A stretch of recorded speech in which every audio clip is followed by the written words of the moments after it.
Hello and welcome. My name is Cynthia Lawson Jaramillo. I'm the director of the Deed Lab here at Parsons School of Design in New York, and delighted to welcome you to this month's La Hora.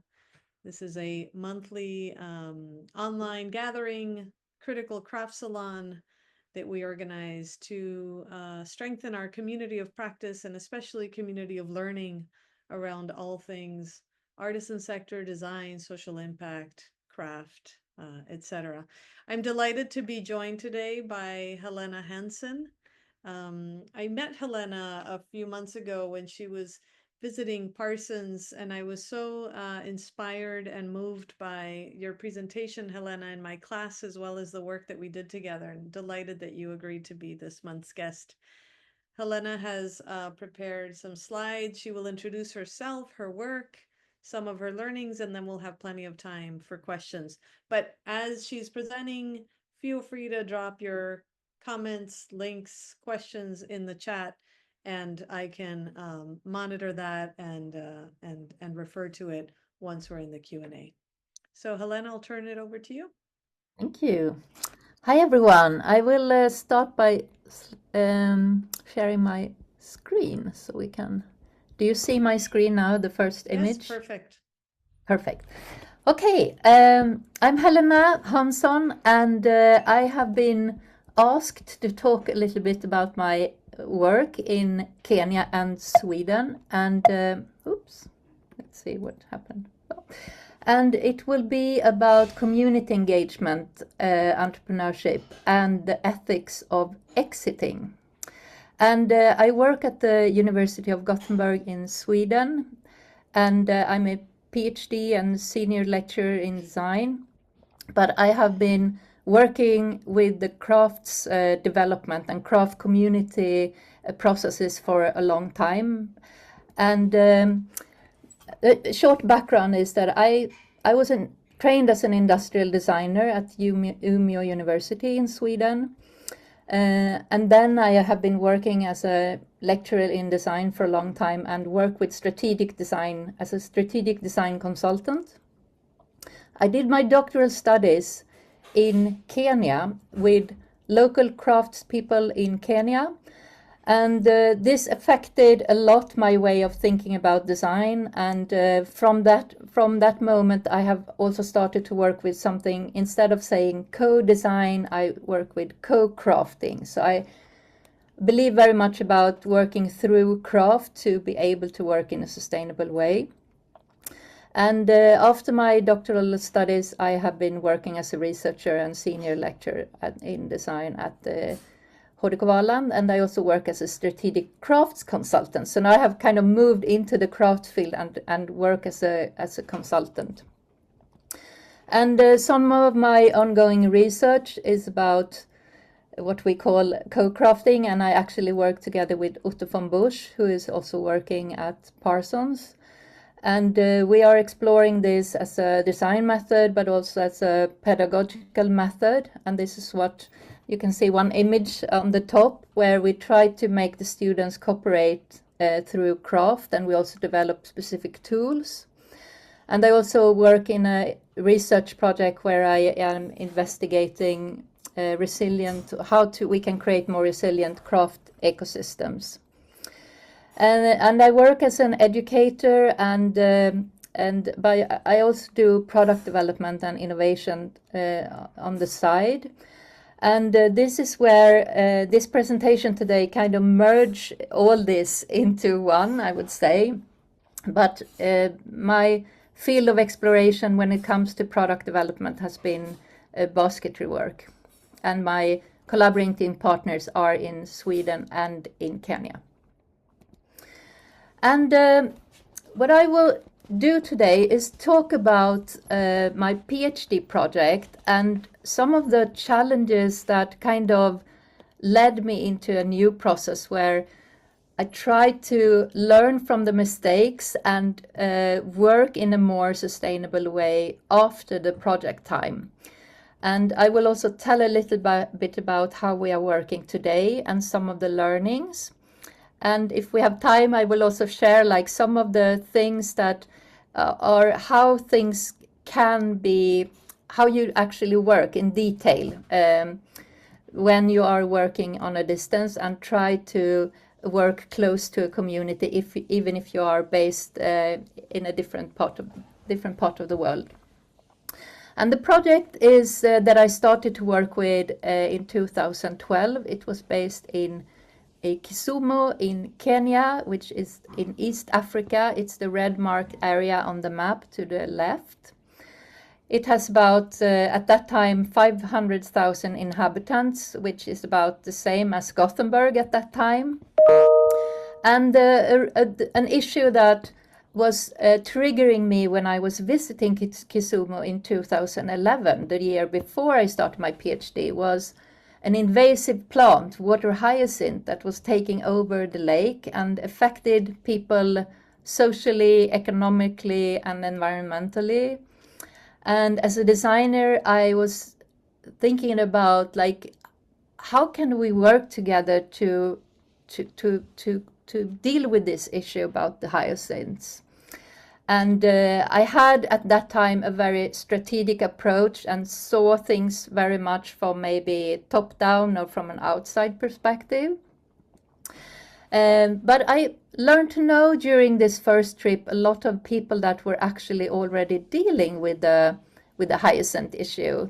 These are some craft makers in a small village they have been harvesting the stems from the water hyacinth, and they twist ropes from it. And they didn't have an outdoor, they had an outdoor workshop, but it was in a schoolyard under a tree. And they were all part of a project where they tried to work with product development. And when I visited this project, I just felt that there was some kind of occupation. I couldn't really talk to the craft makers about, like, why they were doing this, or it was a project leader that kind of was the spokesperson, and the people that I met, they were talking very polite about their work, but I couldn't really get a sense of that they were actually in charge of the process. But the water hyacinth process, it works like this, that you have these plants that are aquatic, and they are floating in the Lake Victoria, which is the second biggest freshwater lake in the world. So you harvest, you pick up the plants, and you cut the stems and cut off the leaves, and then you dry the stems, and from these stems you can cut them in maybe 4 or even 16 small stripes, and from these stripes you make ropes, and from the ropes you make the baskets. The day after, we visited another initiative that were working with the hyacinths. But this was a totally different organization, because this was a bottom-up, a local organization where the man to the left, Mr. Evans Odhiambo, he and his friends, Apollo on the right side, they were school friends, and they started this organization, Zingira Community Craft, and Zingira means environmental in the local language. And they started this organization because they wanted to take care of the community, but they also wanted to take care of this threat coming from the lake. And what I really liked about this organization was that they tried to get people from different tribes in Kenya. That is a big issue that the different tribes are fighting, but here they wanted to create a community where different tribes could meet and that women and men could work together. And around Lake Victoria there are a lot of issues with AIDS and HIV, so the sexual there has also a lot of sexual harassment, so they also took care of these social aspects that kind of are embedded and very not so visible, but that exist in this context.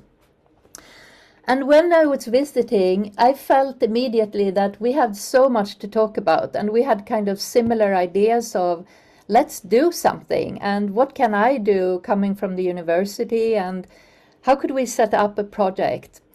And the wish from the local community was to expand somehow to the international market, because they felt like nobody was seeing them, and they wanted to be part of something bigger.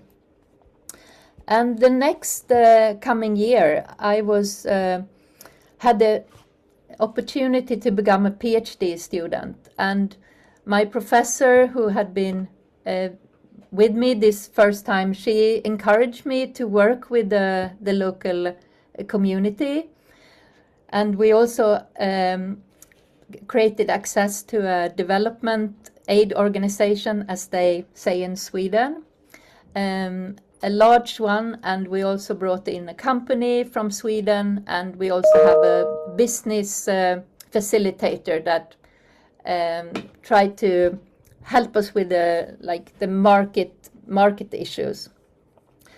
And we thought this was a great idea, that to work with the local knowledge that existed and connect different villages. And this was all part of a local entrepreneurship project that had a focus on women and young men. And they tried to organize it so different sectors should cooperate. But I realized during this process that the scale of this project was really big, and there was somehow, even if there was a wish to support the local communities, they didn't really have a voice. There were so many organizations and sub-organizations involved. So there was a huge organization around these baskets, and I often felt like that we were more important, we who came from outside. And the challenging part, I will come to that, but the project had a focus on the water hyacinth utilization and entrepreneurship training, and the craft production was meant for the international market. And one of the strategies that we had, which was very much influenced by the Swedish company that was involved, was to work with small but regular order placements to keep the dialogue alive. And I think this was a crucial part for, even if there was a really large organization, we scaled down the process, and very interesting situations occurred when the people were gathering for the crafts production. Several issues came up, and with support from the external actors, we could get help from lawyers and so on to solve these issues. And I think that was a real benefit when we talk about the large organization, that there was unexpected issues that we could take care of, and that made the craft production really popular actually in the communities. And what happened was that the Singira became the trainers, and they created a bottom-up initiated system for training and production, where, for example, every week the location shifted. So the one who had been in charge of hosting the workshop and feeding the participants and storing the baskets could hand over to another project participant. And this was because they had have challenges with leadership issues locally. So we tried to create a new kind of system. And we managed to create or produce 450 baskets that was shipped to Sweden. And this was a lot actually, because this is a day-to-day economy culture where you usually produce one basket and the next day you take it to the market. Here it was a logistic about producing baskets and store them and then send it to Sweden in maybe 80 baskets at the same time, and to keep the quality and all this in a good shape. Then it demanded then it was even if it was only 80 baskets, it was a lot of coordination included. And the participants learned new skills, and they started to cooperate. Even men and women started to cooperate.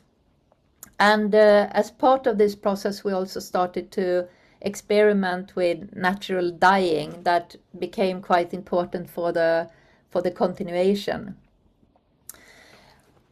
But then unexpectedly, after about 4 years, when everything had started to settle, because as you might know already, craft is a slow process in itself, but coordinating people coming from different communities and different parts of society, it's a very complex and time-consuming process.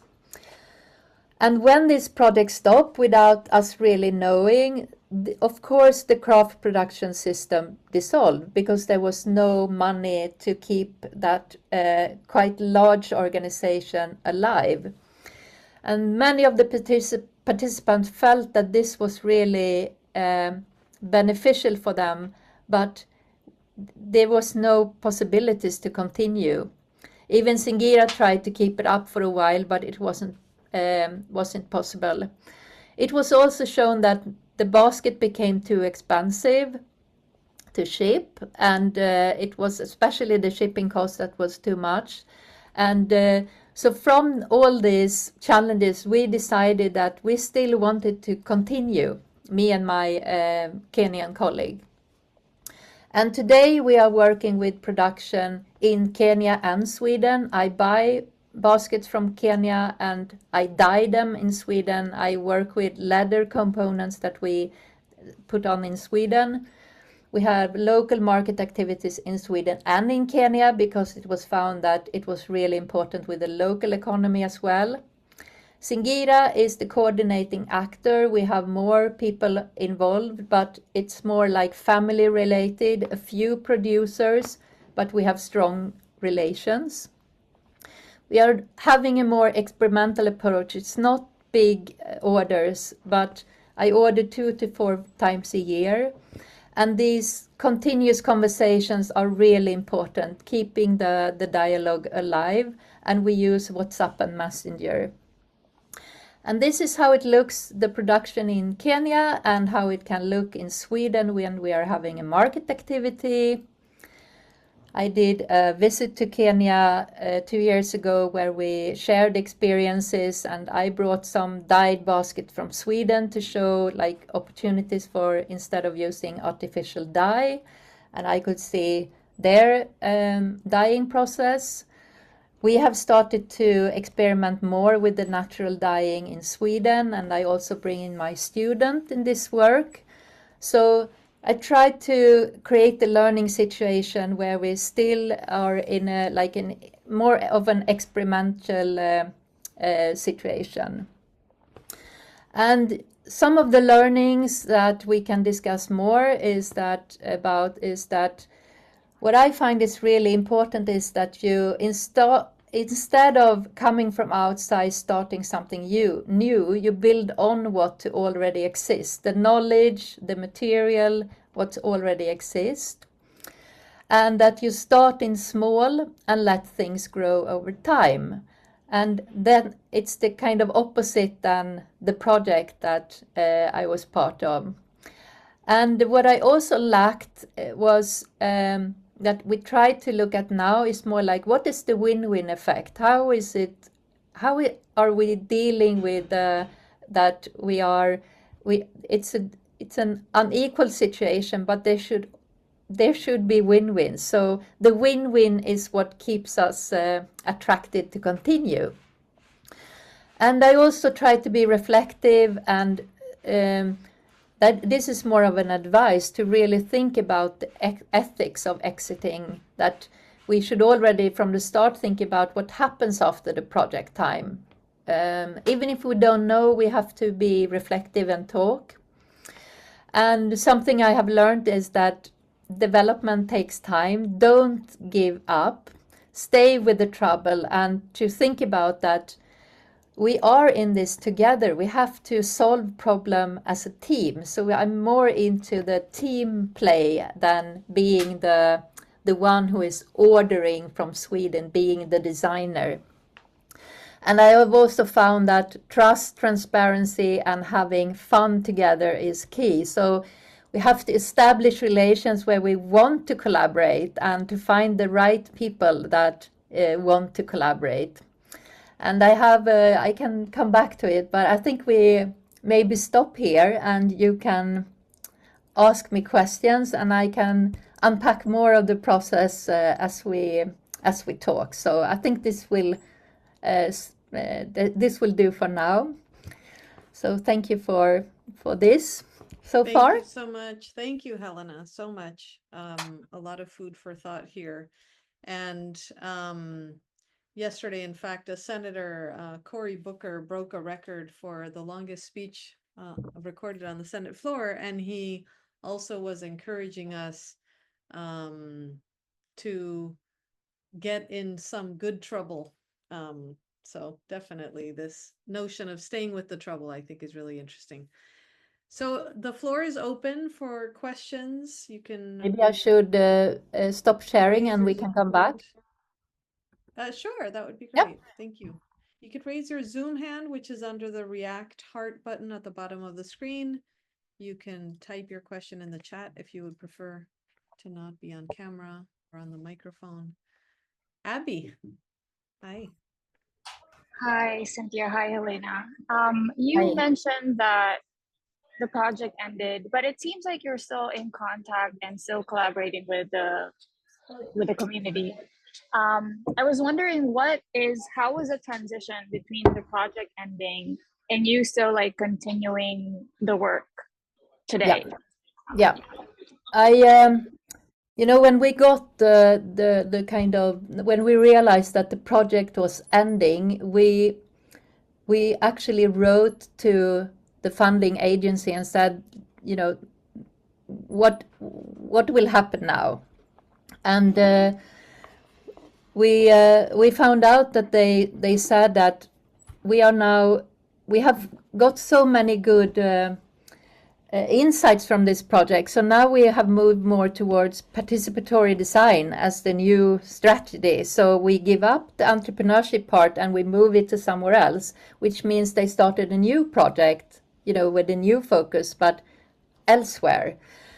And this really annoyed us, and I felt as a PhD that I cannot leave this project. So I continued my PhD. So I decided to prolong my PhD because it would have been easy to just stop when the project stopped. But I decided to be in this post-project phase. And during a couple of years, we tried different ways of figuring out what is a sustainable way of collaborating without having, the bigger funds.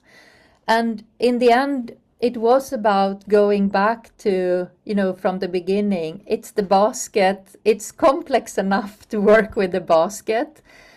And I think for us, it was to keep the dialogue alive and if I could find a market situation and some external funding from Sweden that we could keep this more experimental project alive, that is the main focus. And I tried to find bigger funding from Sweden, but I think it was really hard actually to find funding to do things elsewhere. If we could, so for example, now I work with invasive plants in Sweden because it's easier to get funding in Sweden than getting money to do it in Kenya. So we had to find a framing that was possible to do it in this post situation. But during my PhDs, we tried different opportunities, but this was where it ended. So Thank you. Timothy?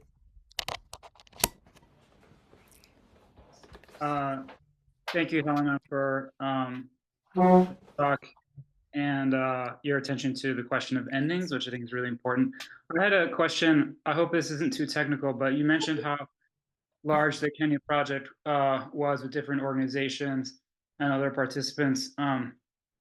To what extent were local conservation or environmental organizations involved?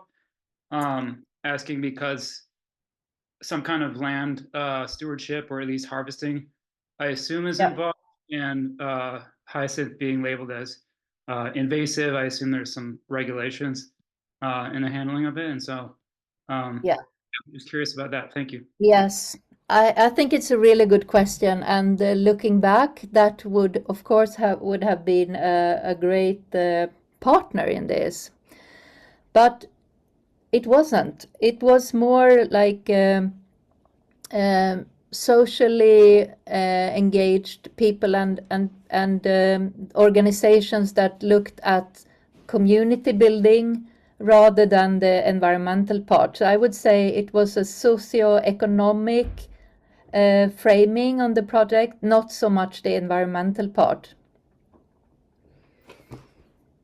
If that is an answer to... Yes, thank you. And just, were there regulations on the so-called invasive species? I'm just wondering. No? No. And I think when we started to work with this, we realized that there had been a lot of governmental initiatives, but they stopped because of corruption and other, there were some challenges around when the governmental organization were involved in handling the issue, and I think when you say it now, we should of course have had it, but they were never involved in the and the invasive aspect wasn't that highlighted in this project. Thank you. Farzana? Hi. Thank you, Helena, for sharing your experience and learnings from this project. My question to you is, when you were co-crafting with the communities, what role did the community leaders have, or if any, while you're engaged with, working with them? So do you think that engaging with some sort of community leaders, or, was it on a rotation basis, or how did you do it? You can share that experience. Mostly, I was actually working on a distance. So I was not in Kenya, but me and the lead coordinator at Singira, the man Evans Odhiambo, that I still work with, even if he's now actually based in the United States, we were always working as a team. So he was the local coordinator, but we discussed a lot of things, and of course with the other actors involved. But he was in charge of most of the training sessions. So the co-crafting in this case was maybe that we did some, when I was at site, I, for example, brought a rope making machine, and we trained more participatory, playful activities that would make the community come together in unexpected ways. So I did more intervention-based workshop, if saying so. The real hard work was done when I was away, and where he was setting up the organization together with these other local organizations and the community members. So I would say the clever idea of doing the rotating system came from the community, because there was leadership issues of they feel being controlled. So they invented this system of the rotating system. And now after I realized that this is often how you organize. When communities organize themselves, this is the way they do it. But when other people comes in, they try to organize it more from a top-down perspective. So, but I think that my local partner, he really felt that he could grow as a person because he had support from these bigger players. So they were important, but so I would say that they had a nice co-leadership also, like in Kenya. But my role was to act more from a distance and also encouraged. And if I saw an issue, maybe I could work. I mean, I could weave, and I can do things. And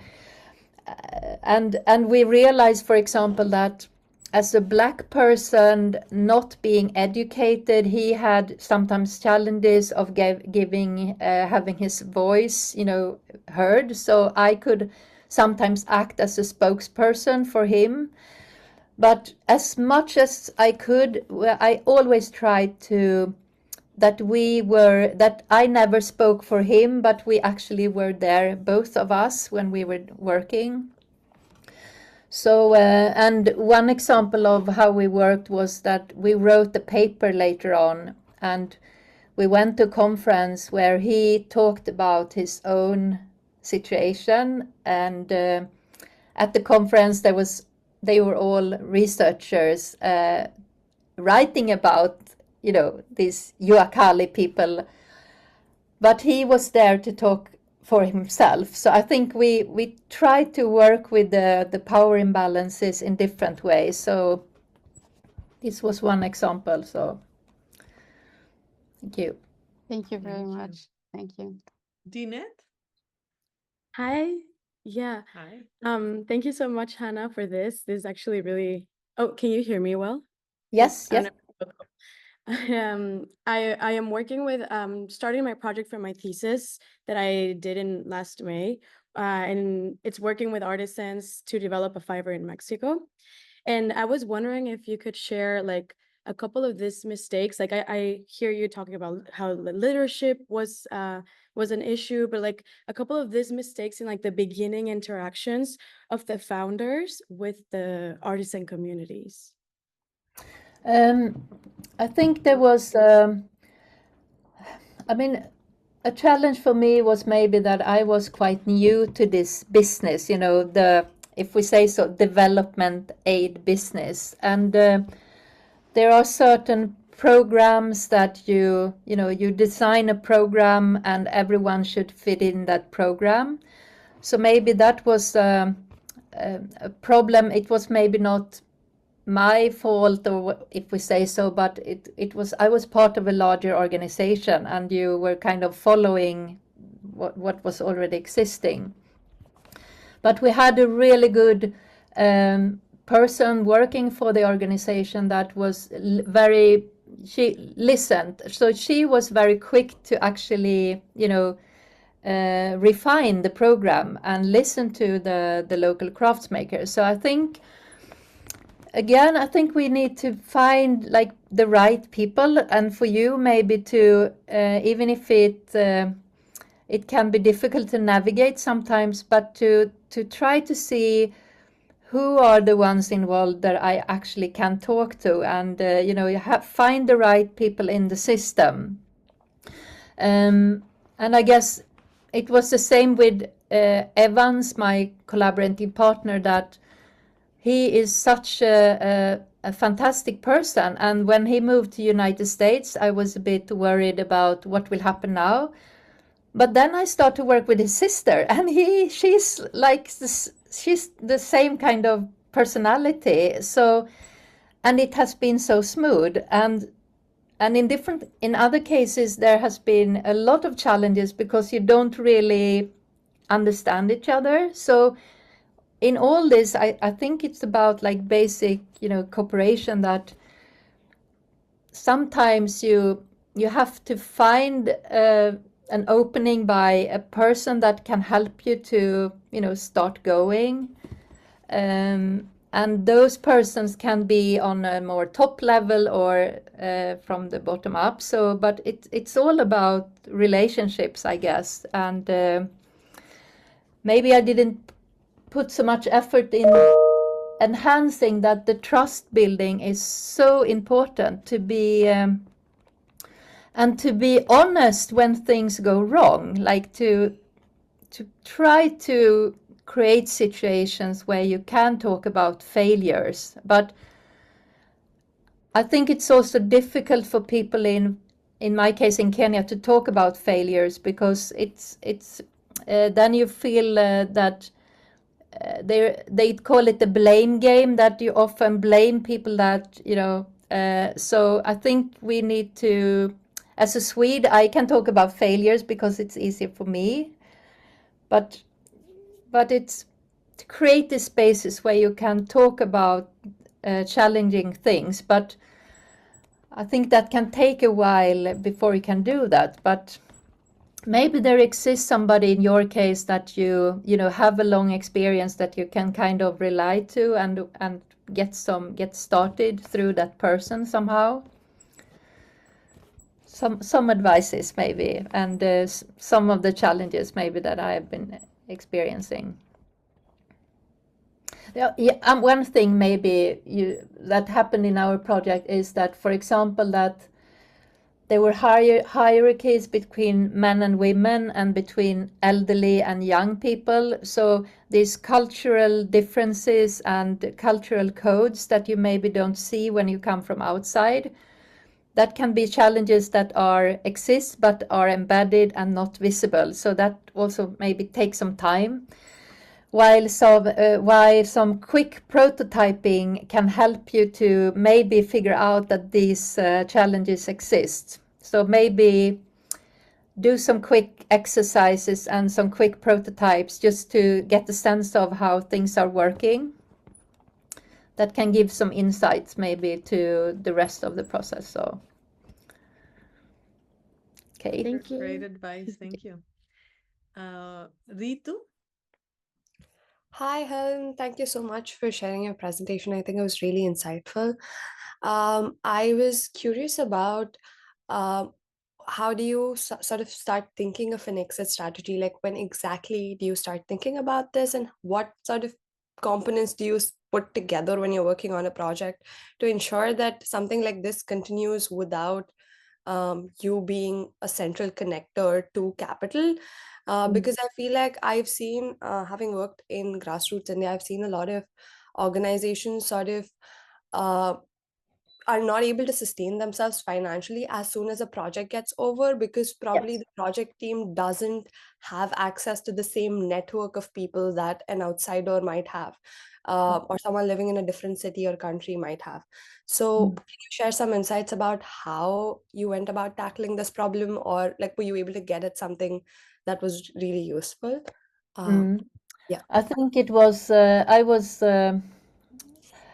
it came as a shock when the project stopped. We were discussing with I call him the lead coordinator, my Kenyan colleague, and also the one in charge for the development aid organization, that that everyone started to see that this is going somewhere. And in my naive thinking, I was thinking about, of course we will continue, and so I think the exit strategy didn't exist, and this is why I talk about it now, that we need to talk. I should have been more critical from the start, but I thought that these are clever people, they know what to do.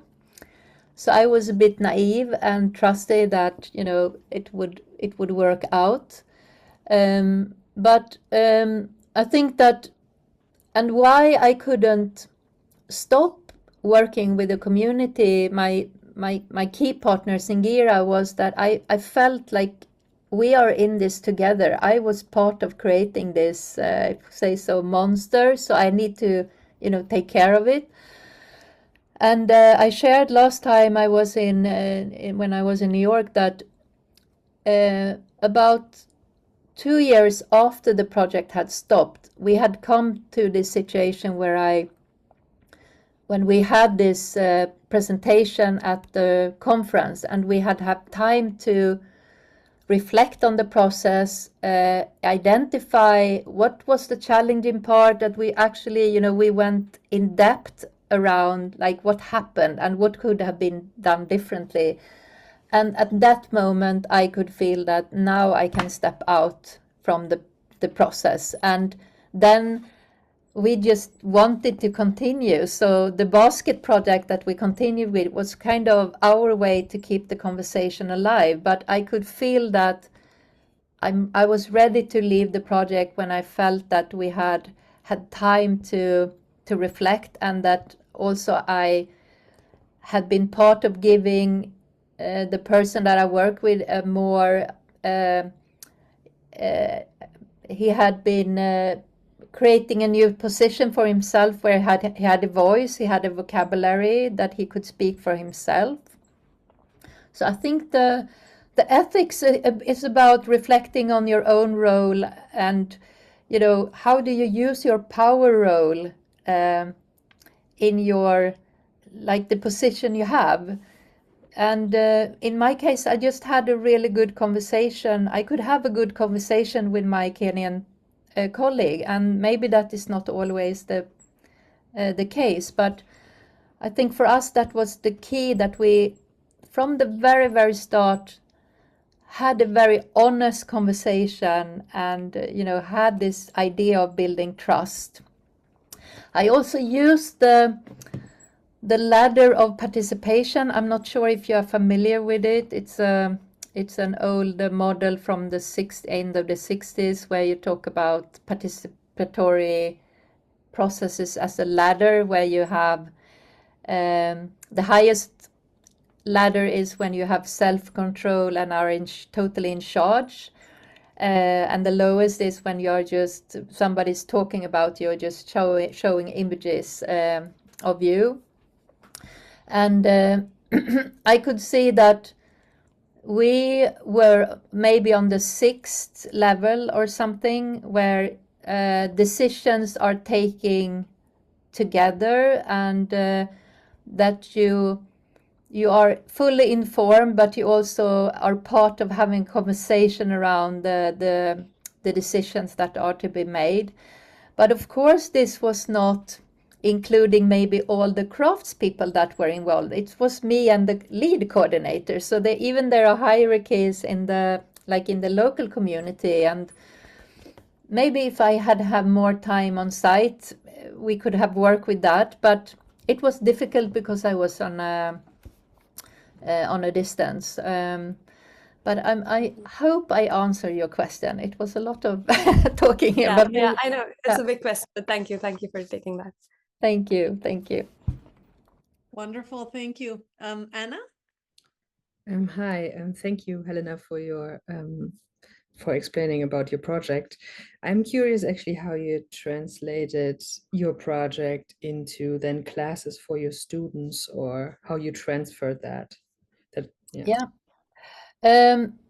One of the, I have been working in different ways. From the beginning, the basket project was very present for me. I worked with, for example, mapping as a method to make the students understand that even a basket is a very complex and messy organization around. So to work with mapping as a method, but also work with prototyping, because I saw that we need to get hands-on and start working and not talking about change, because people are tired of nothing happens. So to actually start to make things was important. And I also work with a concept called boundary object, which comes from the organizational research, where I could look at the basket as a boundary object, where different actors have opinions around how this should be shaped. And I think this concept helped us to figure out how we could look upon a, a collaborative process or an object as something that is not set from the start. It actually grows along the way, and it's a negotiation tool almost. So I think that helped me also a lot to work with this concept of boundary object. And right now, I think it's more like the when I'm working with the dyeing, it's to make the students, the design students, more aware of that you are actually can be part of a small ecosystem and a local system by carefully taking care of the plant and see what can you do with the plant, and what is there something we are eating that we can use to dye this plant, and what are we doing with the composting, and how do we take care of all the different steps. And this is maybe where the craft thinking comes in to the design process, to be more closer to the material and to see the system and the ecosystem somehow. And of course the co-crafting aspect, where I force my students to collaborate, and they need to be hands-on and to prototype in real material in full scale, to feel change, and that is quite it's quite game changing for them to feel that change can happen immediately. So I have been working with different kind of entries to the pedagogy, but and the best is, of course, if you can combine all this.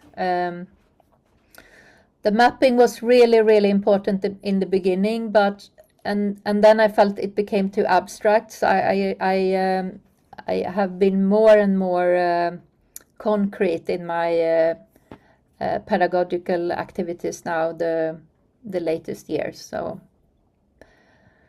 yeah, so some examples.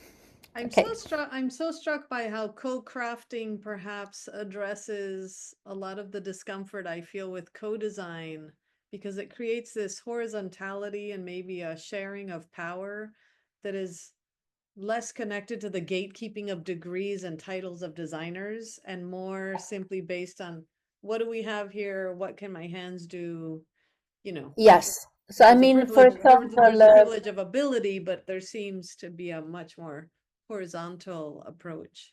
Yeah, and I try to because I'm not a crafts person myself, so I kind of position myself with my students, say, I'm not a craft person, but I know what craft can do and what crafts makers can do.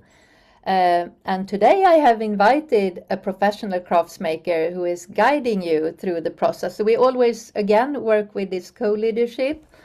But what is very significant for the co-crafting is that you get started and then you have to stop because there is something happens. And then the people who are involved, they are the experts. They have to solve the project problem as a team. It's not that the craft pedagogue is actually the one who knows. We have to, so you become a participant along the way, and you become like a professional co-crafter along the way.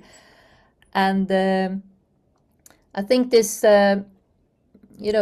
having a role as a teacher saying, I'm not 100% sure, but let's get started and see where this takes us. So it's being a bit more vulnerable, maybe. Yeah, the humility is really inspiring. Yeah. I'm going to read a question in the chat. Yes. Asking as part of, oops, it just jumped. Asking as part of a similar project in New York, working with rural communities to craft products from quote unquote invasive knotweed, and also interested in global or at least urban rural collaboration. Do you have any advice on how such projects can avoid being based upon undercompensated labor or supported by nonprofit organizations willing to fund this labor? and clarifying. It's not meant to as a challenge to any specific project budget, but more to recognize a culture and an economy that doesn't properly value craft and the realities of doing this work within it. Yeah, this is tricky. This is tricky, and I guess let's see if I can just I have maybe an example from Sweden, where I started to work with a local community in the northeastern part of Gothenburg. It's a peri-urban area and a lot of migrants in this area. And I was contacted by this local community on this site because they heard that I had been working in Kenya. So they were women from East Africa, and they said, "We heard that you have been in Kenya." And after talking, they said, "Now I see in your eyes that you understand what I mean." They said to me. So there was something about that I had some experience, so I could kind of read their situation. And what I did in this case was to ask the community, what do you want to do? You know, instead of us coming with an idea, we are asking, what would you like to do? And with who? So again, it's the same as in Kenya. So maybe in this case then and then find maybe the funders and so on, you know, after finding out what the community want, because then the issue and the process is kind of anchored in the community, because the project stops, but the community hopefully stay. And in the project that I work with, we planted willow. They wanted to work with willow as material, and I said, what about planting the willow? Because then you can grow your own material and you can build from it. And they were a bit skeptic from the start, but now after 4 years, they have a willow plantage, and people come to the site to be part of harvesting and using the material. And I can see that the community has learned to know the material and the process, and they can also start to teach others like how to use it. So I think that is, and still now when that project is ending, they are still continuing with the willow. So I think that is a interesting maybe to think about, like what are the needs of the community and what are the wants and what could we do, but to also plant some kind of seed that can be a learning object, something that can grow over time, depending on how long time you have, but that the knowledge is kind of become situated on the site, so you have the ownership. We also had carpenters coming, and it was quite advanced carpentry work, and that maybe didn't anchor in the same way as the willow did. So I'm not 100% sure if it suits if it's answered the question, but maybe to find what is suitable for the community that you are working with, and to think about what can we do without any funding. Like, do we need funding? Funding is good, but I believe that we should work in not have so much funding when we start, like limitation. So better to have smaller funding spread over time than have a large budget from the start, because you get so reliable on these funds. So maybe it's more sustainable to work more like low budget strategies somehow. Yeah, I wonder about the small scale nature.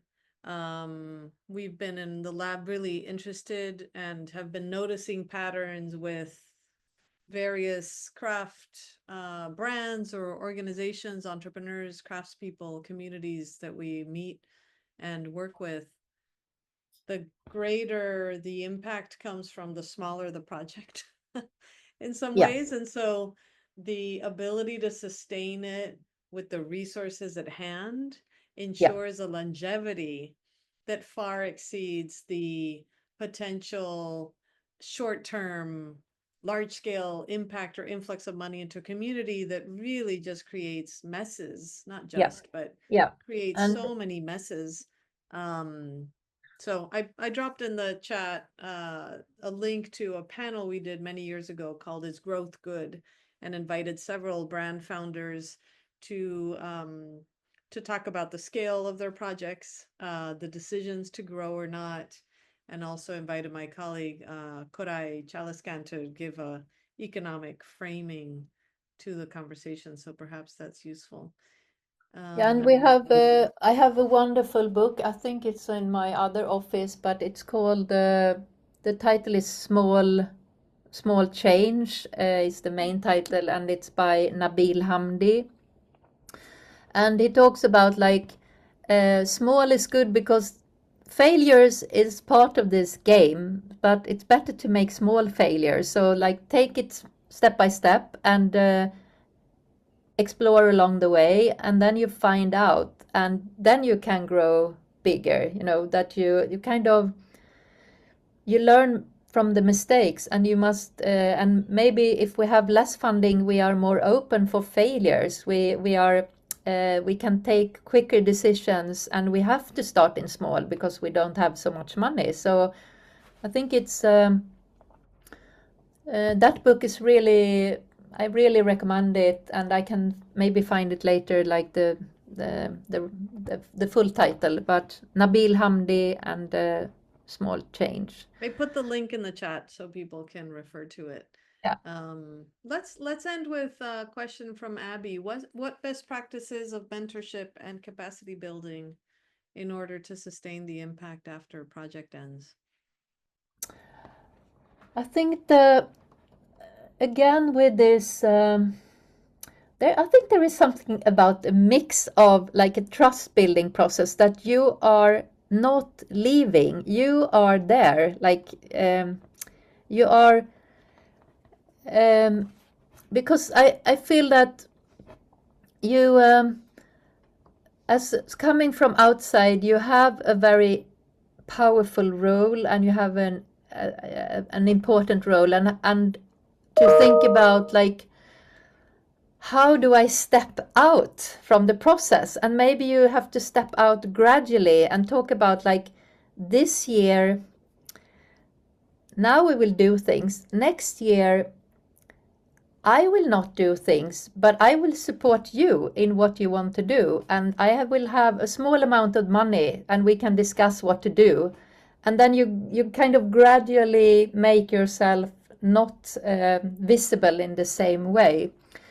But I think you have to think about the exit as something that is gradually happening. It's not just a sharp ending, and that your role kind of ends. Because now when I come back to the community in Sweden, I am there as an interested person, somebody who also want to do Willow, and you invest your engagement. But I think it's really good to think about like, what are possible things to do in this specific time, and where can the slowness of getting to know each other, building the relationships that attracts people to come, and that that community continues to grow. So I think that the relationship building. So for us, it has been doing potlucks, bring your food. We create the common table, and the attraction is the food, and the gathering around food is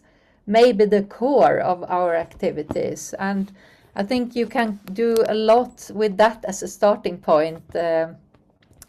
So like creating almost like a ritual around the food, and the reflections around the food can help maybe to sustain a community, because you create certain, like, some kind of ritual maybe.